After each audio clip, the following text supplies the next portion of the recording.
ಎಲ್ರಿಗೂ ನಮಸ್ಕಾರ ಗೆಳೆಯರೆ. ಈ ಬಾರಿಯ ವಿಷಯ ಈಗ ಹರಿದಾಡ್ತಿರ್ಬೋದಾದಂಥ ಜನರ ಮನಸ್ಸಲ್ಲಿ ಭಯಂಕರ ಒಂಥರ ಹುಟ್ಟಿಸಿರ್ಬೋದಾದಂಥ ಯಾವುದಪ್ಪ ಅಂತ ಹೇಳಿದ್ರೆ ಡೆಂಗ್ಯೂ ಜ್ವರ. ಈ ಡೆಂಗ್ಯೂ ಜ್ವರದ ಬಗ್ಗೆ ನಾವು ಯಾವ ರೀತಿ ನೋಡ್ಕೊಳ್ಬೇಕು, ಅದು ಬಂದಾಗ ಯಾವ ರೀತಿ ನಾವು ಅದನ್ನು ಕಾಪಾಡ್ಕೊಳ್ಬೇಕು, ಯಾವ ರೀತಿಯಾಗಿ ಇರಬೇಕು ಅನ್ನೋದ್ರ ಬಗ್ಗೆ ನಮ್ಮ ಜೊತೆಗೆ ಆರೋಗ್ಯ ಇಲಾಖೆಯಲ್ಲಿರ್ಬೋದಂಥ ಆರೋಗ್ಯ ಶಿಕ್ಷಣ ಅಧಿಕಾರಿಗಳಾದಂಥ ಮಂಜುನಾಥ್ ಅವರು ಇದ್ದಾರೆ ನಮ್ಮ ಜೊತೆಗೆ.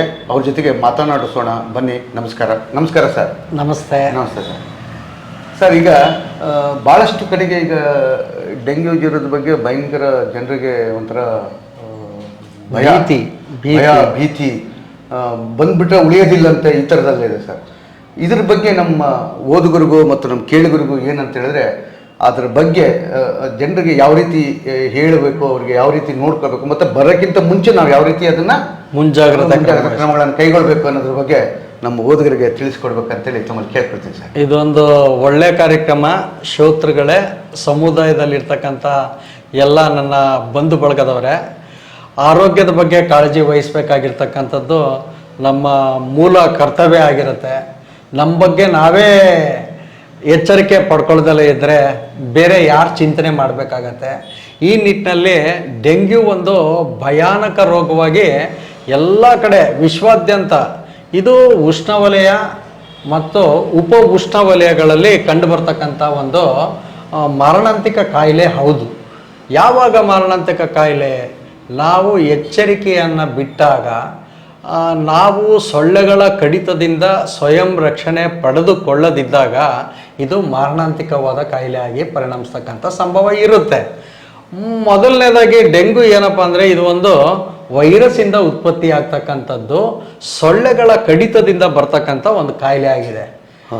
ಈ ಸೊಳ್ಳೆಗಳ ಕಡಿತ ಅನ್ನೋ ಪ್ರಶ್ನೆ ಬಂದಾಗ ಯಾವ ಸೊಳ್ಳೆ ಕಚ್ಚುತ್ತೆ ಅನ್ನೋ ಒಂದು ಪ್ರಶ್ನೆ ನಮ್ಮಲ್ಲೇ ನಾವು ಹಾಕ್ಕೊಂಡಾಗ ಈಡಿಸ್ ಈಜಿಪ್ಟೆ ಅನ್ನೋ ಒಂದು ಹೆಣ್ಣು ಪ್ರಭೇದದ ಸೊಳ್ಳೆ ಕಚ್ಚಿದಾಗ ನಮಗೆ ಅದ್ರ ಮೂಲಕ ಅದು ಸೋಂಕಿತ ಸೊಳ್ಳೆ ಆಗಿರುತ್ತೆ.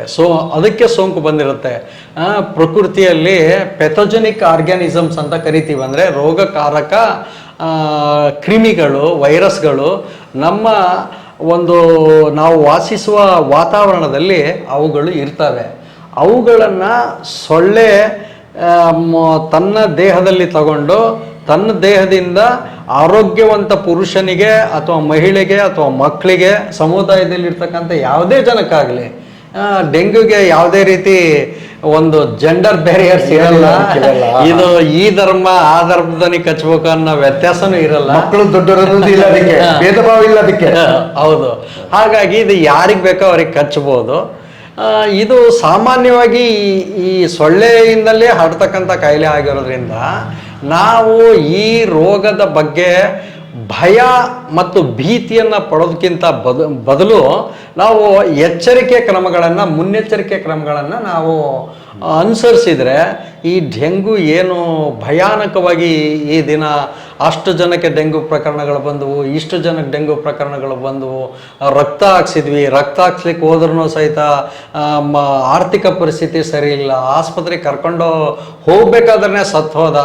ಇಂತಹ ಆಘಾತಕಾರಿ ಸುದ್ದಿಗಳಿಗೆ ನಾವೇ ಕಾರಣಕರ್ತರಾಗಿದ್ದೇವೆ. ಸೊಳ್ಳೆಗಳ ಕಡಿತದಿಂದ ನಾವು ಒಂದು ರಕ್ಷಣೆ ಪಡಿಬೇಕು. ಸೊಳ್ಳೆಗಳ ಕಡಿತದಿಂದ ರಕ್ಷಣೆ ಪಡಿಬೇಕು ಅಂತಂದರೆ ಒಂದು ಸಾಮಾಜಿಕ ನಡವಳಿಕೆ ಬದಲಾವಣೆ ಆಗಬೇಕು, ಜೀವನ ಶೈಲಿಯಲ್ಲಿ ಬದಲಾವಣೆ ಆಗಬೇಕು. ಆ ಜೀವನ ಶೈಲಿ, ಉತ್ತಮವಾದ ಗುಣಮಟ್ಟದ ಜೀವನ ಶೈಲಿಯನ್ನು ನಾವು ಅನುಸರಿಸಿದಾಗ ನಮಗೆ ಇಂತಹ ಸಾಂಕ್ರಾಮಿಕ ರೋಗಗಳು ಸರಿಸುಮಾರು ಪ್ರಪಂಚದಲ್ಲಿ ಒಂದು ವರ್ಷಕ್ಕೆ 50 ಮಿಲಿಯನ್ನಿಂದ 100 ಮಿಲಿಯನ್ನಷ್ಟು ವಾರ್ಷಿಕ ಈ ರೋಗ ಬರ್ತಾ ಇದೆ. ಇದಕ್ಕೆ ಮೂಲ ಕಾರಣ ಏನಪ್ಪ ಅಂತಂದರೆ ಸೊಳ್ಳೆಗಳ ಕಡಿತ, ವೈರಸ್ಸು ಮತ್ತು ಸೊಳ್ಳೆಗಳ ಕಡಿತ, ನಮ್ಮ ಜೀವನ ಶೈಲಿ ಬದಲಾಗ್ದಲೇ ಇರ್ತಕ್ಕಂಥದ್ದು. ಇದು ಮುಖ್ಯ ಕಾರಣ ಆಗಿರುತ್ತೆ ಸಾಹೇಬ್ರೆ.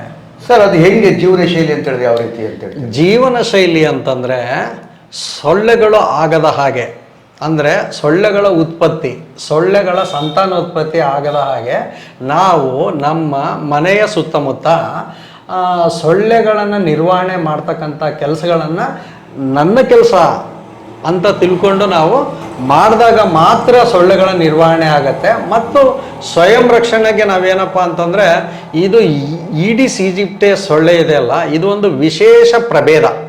ಇದು ತಿಳಿಯಾದ ನೀರು, ಸ್ವಚ್ಛವಾದ ನೀರು, ಅಲ್ಲಿ ಮಾತ್ರ ಇದು ತನ್ನ ಸಂತಾನೋತ್ಪತ್ತಿ ಮಾಡ್ತಕ್ಕಂಥ ಗುಣವನ್ನು ಹೊಂದಿದೆ. ಮತ್ತು ಈ ಸೊಳ್ಳೆನ ಯಾವ ಥರ ಐಡೆಂಟಿಫೈ ಮಾಡ್ಬೇಕಪ್ಪ, ಪತ್ತೆ ಹಚ್ಬೇಕಪ್ಪ ಅಂದರೆ ಸೊಳ್ಳೆಯ ರೆಕ್ಕೆಗಳ ಮೇಲೆ ಕರಿಯ ಚುಕ್ಕೆಗಳು ಕಂಡು ಬರ್ತವೆ ಈ ಸೊಳ್ಳೆಗಳ ರೆಕ್ಕೆಗಳ ಮೇಲೆ.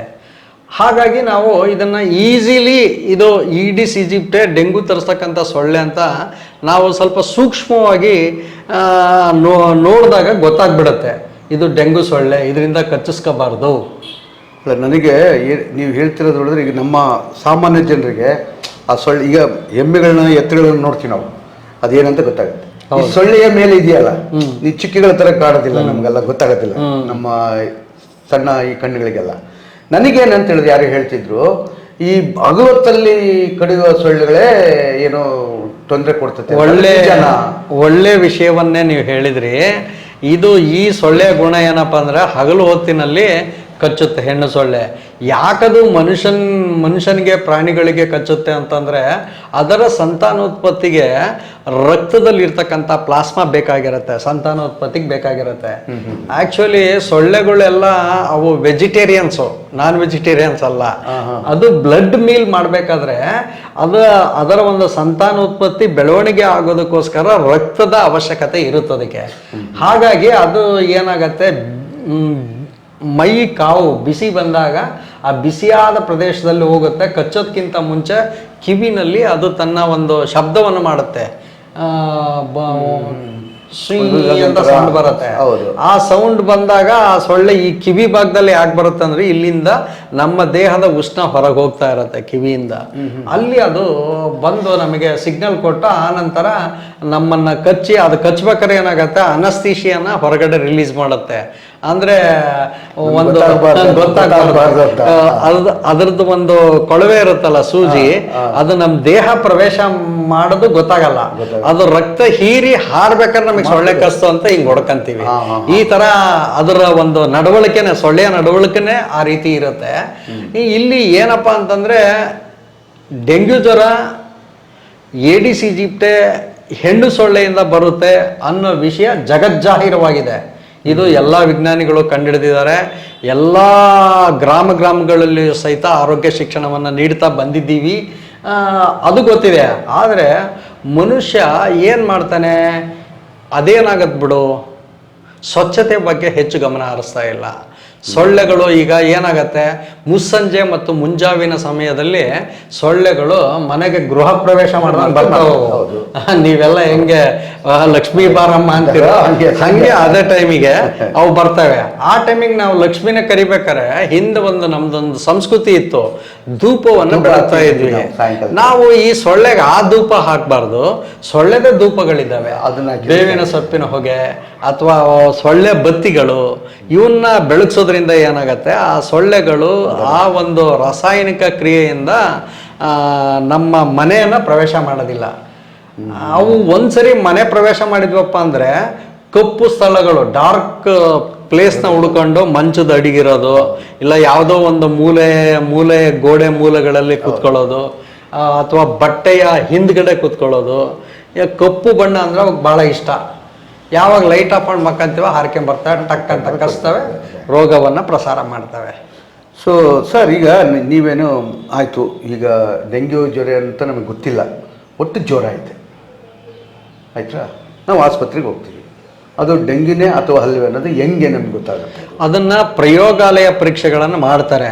ಅದು ವಿಶೇಷವಾಗಿ ಈ ಮಾನ್ಸೂನ್ ಮಾಹೆಗಳು ಪ್ರಾರಂಭವಾಗ್ತಕ್ಕಂಥ ದಿನಗಳಲ್ಲಿ ಏನಾಗತ್ತೆ, ಆ ಕಡೆ ಬೇಸಿಗೆ ಕಾಲ ಹೊರಟೋಗಿರುತ್ತೆ, ನೀರಿನ ಅಭಾವ ಸ್ಟಾರ್ಟ್ ಆಗಿರುತ್ತೆ, ಮತ್ತು ಈ ಕಡೆ ಮಳೆ, ಕೆಲವು ಪ್ರದೇಶಗಳಲ್ಲಿ ಮಳೆನೂ ಸಹಿತ ಬಂದಿರುತ್ತೆ.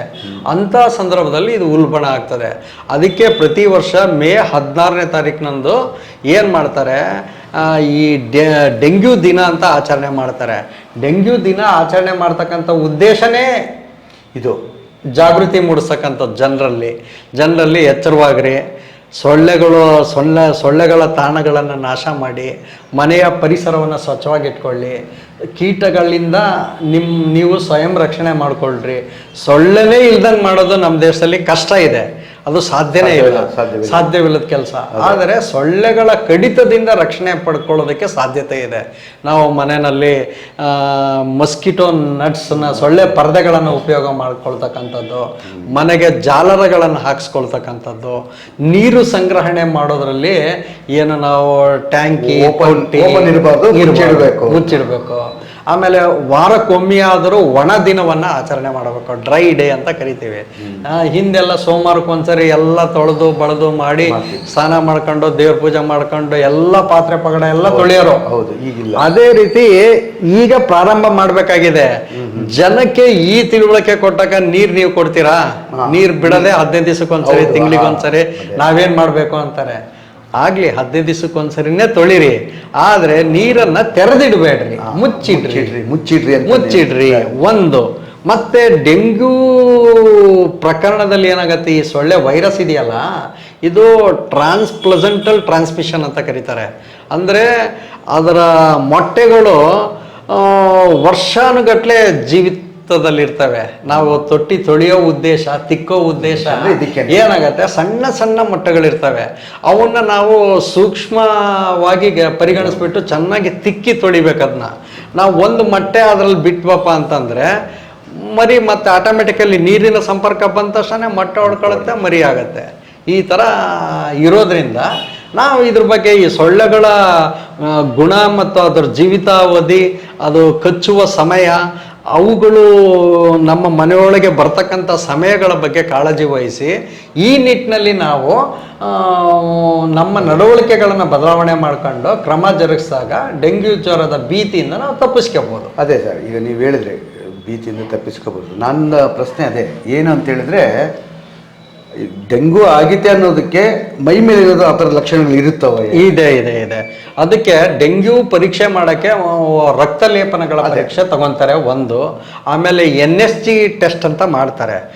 ಯಾವಾಗಪ್ಪ ಅಂದ್ರೆ ನಾವು ಜ್ವರ ಬಂದು ಡೆಂಗ್ಯೂ ಈತಂಗೆ ಬಂದ್ಬಿಟ್ಟಿದೆ ಅಂತೇಳಿ ನಾವು ಮನೇಲಿದ್ದಾಗ ಗಮನಿಸಬೇಕಾದ ಅಂಶ ಏನಪ್ಪ ಅಂತಂದ್ರೆ, ತೀವ್ರತರವಾದ ಜ್ವರ ಬಂದಿದ್ರೆ, ಅಂದ್ರೆ 100 ಡಿಗ್ರಿಗಿಂತ ಜಾಸ್ತಿ ಕಣ್ಣಿನ ಹಿಂಭಾಗದಲ್ಲಿ ನೋವು ಉಂಟಾಗತ್ತೆ, ತಲೆ ನೋವು ಬರುತ್ತೆ, ಮೈಕೈ ನೋವು ಬರುತ್ತೆ. ಇದಕ್ಕೆ ಒಂದು ಅರ್ಥದಲ್ಲಿ ಮೈ ಮುರಿತ ಜ್ವರ ಅಂತಾನೂ ಕರೀತಾರೆ. ಇದಕ್ಕೆ ಮೈ ಮೂಳೆಗಳು ಮುರಿದಂಗಾಗ್ತವೆ, ಅಷ್ಟು ನೋವು ಇರುತ್ತೆ, ಬಾಧೆ ಇರುತ್ತೆ. ಕಣ್ಣಿನ ಹಿಂಭಾಗ, ಹುಬ್ಬುಗಳ ಮೇಲ್ಭಾಗ ತೀವ್ರವಾದ ನೋವಿರುತ್ತೆ. ಆ ನೋವುಗಳು ಜೊತೆಗೆ ಜ್ವರ ಇದ್ದಾಗ, ವಾಂತಿ ಆದರೆ, ಮತ್ತು ಈ ಡೆಂಗು ತೀವ್ರತೆ ಜಾಸ್ತಿ ಆದಾಗ, ಇದು ಡೆಂಗುಗಳಲ್ಲಿ ನಾವೇನ್ ಮಾಡ್ತೀವಿ, 3 ಥರ ರೋಗ ಅಂತ ಮಾಡ್ತೀವಿ. ಸಾಮಾನ್ಯ ಡೆಂಗು ಕಾಯಿಲೆ ಅಂತ ಒಂದು ಮಾಡಿದ್ದೀವಿ, ಡೆಂಗು ರಕ್ತಸ್ರಾವ ಡೆಂಗು ಅಂತ ಒಂದು ಮಾಡಿದ್ದೀವಿ, ಆಘಾತಕಾರಿ ಡೆಂಗು ಅಂತ ಒಂದು ಮಾಡಿದ್ದೀವಿ. Common dengue haemorrhagic fever, dengue ಆಘಾತಕಾರಿ ಶಾಕ್ ಸಿಂಡ್ರೋಮ್ ಅಂತ ಕರಿತೀವಿ. ಈ ಥರ 3 ವರ್ಗಗಳನ್ನು ಮಾಡ್ಕೊಂಡಿದ್ದೀವಿ. ಸಾಮಾನ್ಯ ಡೆಂಗು ಬಂದಾಗ ಜ್ವರ ಇರುತ್ತೆ, ನಾ ಈಗ ಹೇಳಿದ ಲಕ್ಷಣ ಇರುತ್ತೆ. ಡೆಂಗು ಹೆಮರೇಜಿಕ್ ಫೀವರಲ್ಲಿ ಏನಾಗುತ್ತೆ, ಒಸಡುಗಳಲ್ಲಿ ರಕ್ತ ಊಸಾಗತ್ತೆ, ಮೂತ್ರನಾಳಗಳಿಂದ ಮತ್ತು ಮಲಮೂತ್ರ ಸಂಚಾರ ಮಾಡೋ ಜಾಗದಿಂದನೂ ರಕ್ತ ಬರುತ್ತೆ. ಮೈಗಳಲ್ಲಿ ಕೆಂಪು ದದ್ದುಗಳು ಉತ್ಪತ್ತಿ ಆಗ್ತವೆ, ಕಣ್ಣಿನಲ್ಲಿ ರಕ್ತನಾಳಗಳು ಹೊಡ್ಕೊಂಡು ಅಲ್ಲೂ ರಕ್ತ ಬರುತ್ತೆ. ಇದು ಡೆಂಗು ಹೆಮರೇಜಿಕ್ ಫೀವರ್ ಅಲ್ಲಿ ಬರ್ತಕ್ಕಂಥ ಲಕ್ಷಣಗಳು. ಅದೇ ರೀತಿ ಡೆಂಗು ಶಾಕ್ ಸಿಂಡ್ರೋಮ್ ಅಂತ ಇದೆ. ಶಾಕ್ ಸಿಂಡ್ರೋಮ್ ಅಂದ್ರೆ ಆಘಾತಕಾರಿ ಡೆಂಗು ಅಂತ. ಅಂದ್ರೆ ಅಲ್ಲಿ ಏನಾಗತ್ತೆ, ಕೋಮಾ ಸ್ಟೇಜಿಗೆ ಹೋಗ್ತಾರೆ, ಮೈ ಮೇಲೆ ಎಚ್ಚರ ಇರಲ್ಲ, ದೇಹದ ಅಂಗಾಂಗಗಳು ಡೆಂಗು ವೈರಸ್ ಇಂದ ಪೀಡಿತವಾಗಿರ್ತವೆ. ಮುಖ್ಯವಾಗಿ ಸೆಂಟ್ರಲ್ ನರ್ವಸ್ ಸಿಸ್ಟಮ್ ಅಂತ ಕರಿತೀವಿ. ನರಮಂಡಲದಲ್ಲಿ ಇದರ ಸೋಂಕು ತಗುಲುತ್ತೆ, ಹೃದಯದ ಭಾಗಕ್ಕೆ ಇದರ ಸೋಂಕು ತಗುಲುತ್ತೆ, ಮೂತ್ರಪಿಂಡದ ಭಾಗಕ್ಕೆ ಇದರ ಸೋಂಕು ತಗುಲುತ್ತೆ. ಆಮೇಲೆ ವಿಶೇಷವಾಗಿ ರಕ್ತದಲ್ಲಿ ಬರ್ತಕ್ಕಂಥ ಪ್ಲೇಟಿಲೆಟ್ಸ್ ಅಂತ ಏನು ಕರಿತೀವಲ್ಲ, ಪ್ಲೇಟಿಲೆಟ್ಸ್ಗಳ ಪ್ರಮಾಣ 50,000ಕ್ಕಿಂತ ಕಡಿಮೆ ಹೋಗುತ್ತೆ. ಇವೆಲ್ಲ ರಕ್ತ ಪರೀಕ್ಷೆ ಮಾಡಿದಾಗ ಗೊತ್ತಾಗತ್ತೆ ಪ್ಲೇಟಿಲೆಟ್ಸ್ ಕೌಂಟ್ಸ್ ಏನಿದೆ ಅಂತ. ಅವಾಗ ಅವನ್ನೆಲ್ಲ ತಪಾಸಣೆ ಮಾಡಿಸ್ಕೊಂಡು ನಾವು ಯಾವಾಗ ಸೂಕ್ಷ್ಮ ಜ್ವರ ನಿಲ್ತಾ ಇಲ್ಲಪ್ಪ, ಒಂದು ಪ್ಯಾರಾಸಿಟಮಾಲ್ ಮಾತ್ರೆ ತಗೊಂಡ್ರು ನಿಲ್ತಾ ಇಲ್ಲ, ಜ್ವರ ಏರ್ತಾ ಇದೆ, ಏನು ಮಾಡಿದ್ರು ಸುಸ್ತಾಗ್ತಾ ಇದ್ದಾನೆ ಅಂತ ಅನ್ನಿಸ್ದಾಗ ತಕ್ಷಣ ಆಸ್ಪತ್ರೆ ಕರ್ಕೊಂಬರ್ಬೇಕು. ಈಗ ಸರ್ ನನಗೆ ಇನ್ನೂ ಒಂದು ಅನುಮಾನ. ಈಗ ನನಗೆ ಜ್ವರ ಬಂದಿತ್ತು ಅಂತ ಇಟ್ಕೊಳ್ರಿ. ಸೊ ನೀವು ನಮ್ಮ ಪಕ್ಕದಲ್ಲಿ ಕೂತಿದ್ದೀರಾ, ಅದಂಗೆ ವೈರಸ್ ಹಿಂಗೆ ಹರಡುತ್ತಾ ನಾವು ಮಾತಾಡ್ತಿದ್ದೆ ಇಲ್ಲ ಇಲ್ಲ ಇಲ್ಲ, ಇದು ಹರಡುವ ವಿಧಾನ ಸೊಳ್ಳೆಗಳ ಕಡಿತದಿಂದ ಮಾತ್ರ. ಯಾವುದೇ ರೀತಿ ಒಬ್ಬ ರೋಗಿಯ ಜೊತೆ ಅವರ ಸಂಪರ್ಕ, ಅವ್ರ ಜೊತೆ ಮಾತಾಡೋದ್ರಿಂದ ಈ ಕೊರೋನಾ ಕೋವಿಡ್ ಬಂತಲ್ಲ, ಉಸಿರಾಟದ ಮಾರ್ಗದಿಂದ ಆಗಲಿ ತುಂತುರು ಹನಿಗಳ ಮಾರ್ಗದಿಂದ ಆಗಲಿ ಟ್ರಾನ್ಸ್ಮಿಷನ್ ಆಗ್ತಕ್ಕಂಥ ರೋಗ ಅಲ್ಲ ಇದು. ಇದು ಸೊಳ್ಳೆಗಳಲ್ಲಿ ಒಂದು ಸೈಕಲ್ ಆಗತ್ತೆ. ಆ ಸೊಳ್ಳೆಗೆ ಈಗ ರೋಗಿಗೆ ಕಡಿದಂತಹ ಸೊಳ್ಳೆಯಲ್ಲಿ ಆ ಡೆಂಗ್ಯೂ ವೈರಸ್ ಹೋಗಿ ಆ ಸೊಳ್ಳೆಯಲ್ಲಿ ಒಂದು 2 ದಿವಸ ಅದು ತನ್ನ ಜೀವನ ಚಕ್ರವನ್ನ ಮಾಡಿಕೊಂಡು ನಂತರ ರೋಗವನ್ನು ತರಿಸ್ತಕ್ಕಂಥ ವೈರಸ್ ಆಗಿ ಅವುಗಳು ಪರಿವರ್ತನೆ ಆಗಿ ಕಚ್ಚಿದಾಗ ಅದು ತನ್ನ ಒಂದು ಅನಸ್ತೇಷನ್ ಹೊರಗೆ ಬಿಡುತ್ತಲ್ಲ, ಅದ್ರ ಜೊತೆಗೆ ಈ ವೈರಸ್ ಅನ್ನು ಕೂಡ ನಮ್ಮ ದೇಹಕ್ಕೆ ಒಳಗೆ ಬಿಡುತ್ತೆ. ಆಗ ಮಾತ್ರ ಈ ಡೆಂಗು ಜ್ವರ ಬರ್ಲಿಕ್ಕೆ ಸಾಧ್ಯ. ಅಂತ ಹೇಳಿದ್ರೆ ಸೊಳ್ಳೆ ಟ್ರಾನ್ಸ್ಪ್ಲಾಂಟ್ ಮಾಡುತ್ತೆ, ಅದೇ ಮೇನ್. ಬೇರೆ ಯಾವುದಿಲ್ಲ. ಸೊಳ್ಳೆ ಮಾತಾಡಬಹುದು, ಅವ್ನ ಜೊತೆ ಕುತ್ಕೊಂಡು ಮಾತಾಡಬಹುದು, ಸಂಪರ್ಕ ಮಾಡಬಹುದು, ರೋಗಿ ಆರೈಕೆ ಮಾಡಕ್ಕೂ ಹೆದರ್ತಾರೆ. ಇದು ಬಹಳ ನಮ್ಮಲ್ಲಿ ಮೂಢನಂಬಿಕೆನೂ ಇದ್ದಾಗ ಕಾಣ್ತದೆ. ನಿಜ ನಿಜ. ಜ್ವರ ಬಂದಿರೋರು ಮುಟ್ಟಂಗಿಲ್ಲ, ಅವ್ರಿಗೆ ಸಪರೇಟ್ ತಟ್ಟೆ, ಆಮೇಲೆ ಸಪರೇಟ್ ಬೆಡ್ಶೀಟ್ ಕೊಟ್ಬಿಡೋದು, ಸಪರೇಟ್ ಇಟ್ಬಿಡೋದು ಅವ್ನ. ಇದೇ ನೋಡ್ರಿ, ನಾನು ಹೇಳಿದ್ದು ನಿಮ್ಮ ಅಂಶ ಕರೆಕ್ಟ್ ಆಗಿದೆ. ಸಾಮಾಜಿಕ ಬದಲಾವಣೆ, ವರ್ತನೆಗಳ ಬದಲಾವಣೆ ಆಗ್ಬೇಕು ಅಂದ್ರೆ ಈ ಅಂಶವನ್ನು ಪರಿಗಣಿಸ್ಬೇಕು. ಹಿಂದೆ ಯಾವಾಗೋ ಕೋವಿಡ್ ಬಂದಾಗ ಉಸಿರಾಟದ ಮಾರ್ಗದಿಂದ ರೋಗ ಪ್ರಸಾರವಾಗತ್ತೆ, ನಾವು ರೋಗಿಯ ಸಂಪರ್ಕದಿಂದ ದೂರ ಇರಬೇಕು, ಅವನ್ನ ಕ್ವಾರಂಟೈನ್ ಮಾಡಬೇಕು ಅನ್ನೋ ಒಂದು ಆರೋಗ್ಯಕ್ಕೆ ಸಂಬಂಧಪಟ್ಟಾಗ ಇತ್ತು. ಆದರೆ ಈ ರೋಗಕ್ಕೂ ಆ ರೋಗಕ್ಕೂ ಕಂಪ್ಯಾರಿಸನ್ ಮಾಡ್ಕೊಂಡ್ಬಿಟ್ಟು ನಮ್ಮ ಜನ ಅವ್ರವರೇ ಡಾಕ್ಟರ್ ಆಗಿ ಒಂದು ರೋಗಿಯ ಆರೈಕೆಯಲ್ಲಿ ತಮ್ಮ ಮನೆಯ ಅಣ್ಣನೋ ತಮ್ಮನೋ ತಂದೆನೋ ತಾಯಿನೋ ಅಥವಾ ಸೊಸೆನೋ ಆಗಿರ್ತಾರೆ, ಅಥವಾ ಪಕ್ಕದ ಮನೆಯವರೇ ಆಗ್ಲಿ, ಮಾನವ ಕುಲ ದೊಡ್ಡದು. ಅವ್ರ ಜೊತೆ ನಾವು ನಮ್ಮ ಸಂಬಂಧಗಳು, ಅವನ್ ರೋಗಿ ಅಂತೇಳಿ ಅವನ್ನ ಸಾಮಾಜಿಕ ಪಿಡುಗಾಗಿ ಅವನ್ನ ದೂರ ಇಡೋದು, ಅವನ್ ಮುಟ್ದಂಗಿರೋದು, ಅವನ್ನ ಆ ರೀತಿ ಮಾಡಿದ್ರೆ ಅವನು ಇನ್ನಷ್ಟು ಕುಸಿತಾನೆ. ರೋಗ ವಾಸಿಯಾಗೋ ಬದಲಿ ಮಾನಸಿಕವಾಗಿ ನನಗೇನೋ ದೊಡ್ಡ ಕಾಯಿಲೆ ಬಂದ್ಬಿಡ್ತು ಅನ್ನೋ ಭ್ರಮೆಯಲ್ಲಿ ಒಳಗಾಗಿ, ಆತಂಕಕ್ಕೊಳಗಾಗಿ ಸಾವಿಗೆ ಸಮೀಪನಾಗ್ತಕ್ಕಂಥ ಸಂಭವ ಹೆಚ್ಚಿರುತ್ತೆ. ಹಾಗಾಗಿ ರೋಗಿಯನ್ನ ಪ್ರೀತಿಸಿ, ಎಚ್ಚರವಾಗಿರಿ, ಬುದ್ಧಿವಂತರಾಗಿರಿ, ಸೊಳ್ಳೆಗಳ ಕಡಿತದಿಂದ ದೂರವಿರಿ, ಡೆಂಗ್ಯೂ ನಿಯಂತ್ರಿಸಿ ಅನ್ನೋದು ಮುಖ್ಯ ಸಂದೇಶ. ಇದು ಸಾರ್ವಜನಿಕರು ಗಮನಿಸಬೇಕಾಗಿರ್ತಕ್ಕಂಥದ್ದು. ಸೊ ಗೆಳೆಯರೇ, ಕೇಳಿದ್ರಲ್ಲ, ಅಂದರೆ ನಾವು ಮೊದಲು ನಾವೇನು ಅಂದ್ಕೊಳ್ತಿದ್ವಿ ಅಂತ ಹೇಳಿದ್ರೆ ಇದು ಒಬ್ಬರಿಂದ ಒಬ್ರಿಗೆ ಹರಡುತ್ತಾ ಅಂತ. ಒಬ್ಬರಿಂದ ಒಬ್ರಿಗೆ ಹರಡೋದಲ್ಲ, ಇದ್ರ ಸೊಳ್ಳೆಯಿಂದಲೇ ಅದು ಹೋಗ್ಬೇಕಾಗಿರೋದು ಅಂತ ಹೇಳ್ತಿರೋದು. ಇಲ್ಲಿ ಸೊಳ್ಳೆ ನಮ್ಮ ಇವನೇನು ಯಾವ ಥರ ಅಂತ ಹೇಳಿದ್ರೆ ಕೊರಿಯರ್ ಥರ ಕೆಲಸ ಮಾಡ್ತಾನೆ ಅವನೀಗ, ಹಂಗಾಗಿದೆ. ಸೊ ನಮ್ಮ ಜೊತೆಗೆ ಇಷ್ಟೋ ತನಕ ಮಂಜುನಾಥ್ ಸರ್ ಅವರು ಮಾತನಾಡಿದ್ದಾರೆ. ಬಹುತೇಕ ನಿಮಗೂ ಕೆಲವೊಂದು ಅನುಮಾನಗಳನ್ನು ಬಗೆಹರಿಸ್ಕೊಂಡಿರ್ತೀರಂತ ನನಗೂ ಅನಿಸುತ್ತೆ. ಸೊ ಮತ್ತೊಮ್ಮೆ ಇನ್ನೊಂದು ವಿಚಾರದ ಬಗ್ಗೆ ಮಾತಾಡೋಣ. ನಮಸ್ಕಾರ. ಶರಣಾರ್ಥಿ.